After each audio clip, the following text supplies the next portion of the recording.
பண்ண போதும். எப்படி வருமோ தெரியல. நம்ம குக்கீஸ் செய்யும் போது பட்டர் வச்சு மிக்ஸ் பண்ணுவோம். ஆனால் இப்போ வாட்டர் வச்சு மிக்ஸ் பண்ணுறோம். என்ன ஆகும்னு தெரியல. சரி வாங்க ட்ரை பண்ணி பார்த்துடலாம். அதுக்காக நான் ஃபஸ்ட்டு ஒரு பவுலில் சத்து மாவு வச்சுருக்கேன். நம்ம அரைக்கிற சத்து மாவை விட்டுட்டு கவர்மெண்ட் ஆஃப் தமிழ்நாடு சின்ன குழந்தைங்களுக்காக கொடுக்குற சத்து மாவை வச்சு தான் செய்ய போதும். இதில் ஆல்ரெடி வெல்லம் மிக்ஸ் ஆகிருக்கும். இருந்தாலும் நீங்கள் சாப்பிட்டு பார்த்துட்டு உங்களுக்கு எக்ஸ்ட்ரா ஸ்வீட் வேணும்னா நீங்கள் நாட்டு சர்க்கரை ஆட் பண்ணிக்கலாம். அதுக்கப்புறமா ஃப்ரெஷ்ஷான தேங்காய், ஒரு ஹாஃப் தேங்காவை மட்டும் இப்போ நாங்கள் எடுத்து வச்சுருக்கோம். அதுக்கப்புறமா இது நாட்டு சர்க்கரை வேணும்னா போட்டுக்கிறதுக்கு. இது ஹாட் வாட்டர் வச்சு மிக்ஸ் பண்ணிக்கலாம். சால்ட் கொஞ்சமாக ஆட் பண்ணிக்கிறதுக்கு சால்ட்டும் வச்சுருக்கோம். இப்போ நம்ம குக்கீஸ் செய்யறதுக்காக ஆயிலும் வச்சுருக்கோம், அது நல்லா வரதுக்காக. இது கட்டர் எல்லாமே நாங்கள் வச்சுருக்கோம். வாங்க மாவு மிக்ஸ் பண்ணலாம். இப்போ நம்ம இதை மாவை மிக்ஸ் பண்ணிக்கலாம். அதுக்கு முதல்ல கொஞ்சமாக சால்ட் போட்டுக்கலாம்.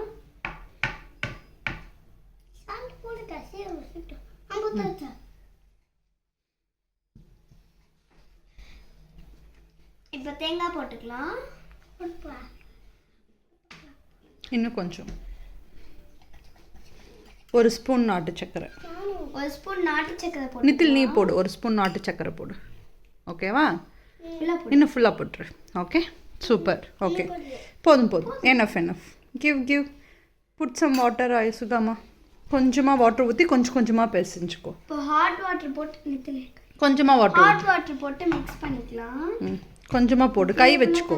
இரு, நான் அம்மா ஊற்றுறேன். கொடு. பிசைஞ்சுக்கோ. போதும். பிசைஞ்சுக்கோ, நல்லா பிசைஞ்சுக்கோ. நீ கை வைக்காத, ஒருத்தங்க தான் கை வைக்கணும்.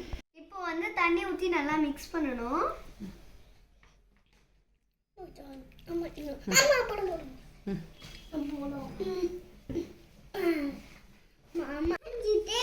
ரொம்ப வாட்டர் ஆயிடுச்சுன்னா இன்னும் கொஞ்சம் மாவு போட்டுக்கோங்க.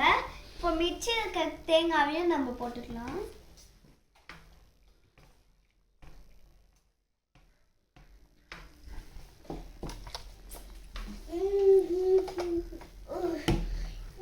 டேஸ்ட் பாருங்க, ஸ்வீட் ஓகேவா அப்படின்னு. நித்தில் டேஸ்ட் பண்ணி பாருங்க, ஸ்வீட் ஓகேவான்னு. சாரி, டேஸ்ட் பண்ணி பார்க்கலாம் ஸ்வீட் ஓகேவான்னு. ஓகே, கரெக்டா இருக்கு. Okay fine. ஓகே. இப்போ இதை நம்ம கொழுக்கட்டையா பிரிச்சு வச்சு இதே வச்சு குக்கீஸும் பண்ணிடலாம். இப்போ இந்த மாவை நல்லா பிசைஞ்சாச்சு. இப்போ இது வச்சு தான் நம்ம கொழுக்கட்டையும் அதுக்கப்புறமா குக்கீஸும் செய்ய போதும். எங்கள் பாட்டி எனக்கு எப்போவுமே இந்த மாதிரி ஸ்நாக்ஸுக்கு செஞ்சு அடிக்கடி வைப்பாங்க.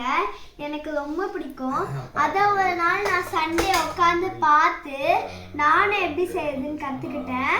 அதே மாதிரி தான் நானும் செய்கிறேன். வாங்க எப்படி செய்யறதுன்னு பார்க்கலாம். இப்போ நம்ம கொழுக்கட்டை பிடிச்சு வச்சிடலாம்.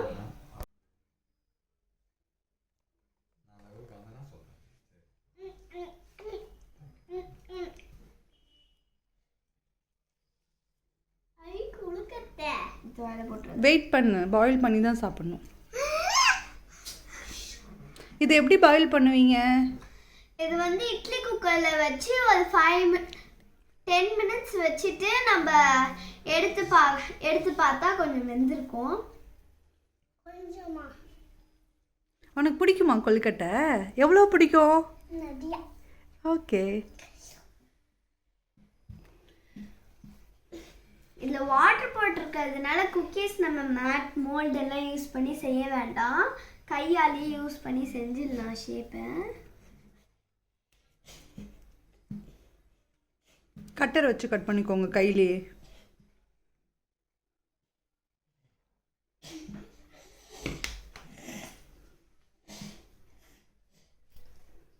Good job.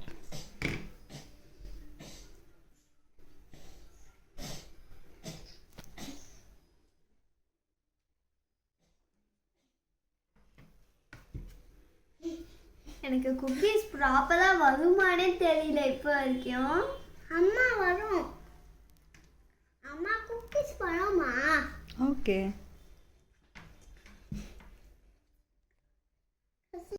இப்போ நான் வந்து இட்லி குண்டாலையும் தண்ணி ஊற்றி ஸ்டவ்வில் வச்சுருக்கேன் ஹீட் ஆகிறதுக்கு.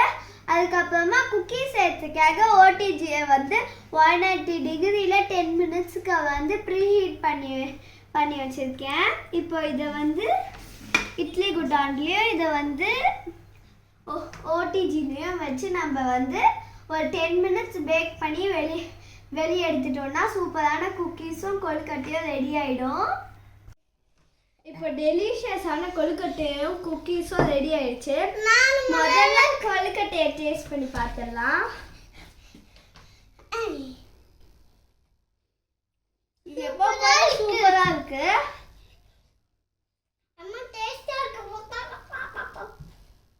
இப்போ நம்ம புதுசா ட்ரை பண்ணிருக்க குக்கீஸ் சாப்பிட்டு பார்த்துடலாம்.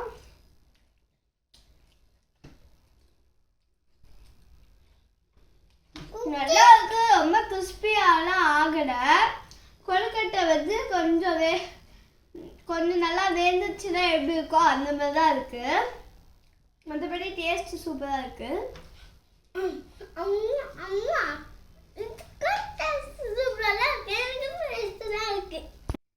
நீங்களும் உங்கள் வீட்டில் ட்ரை பண்ணி சாப்பிட்டு பாருங்க.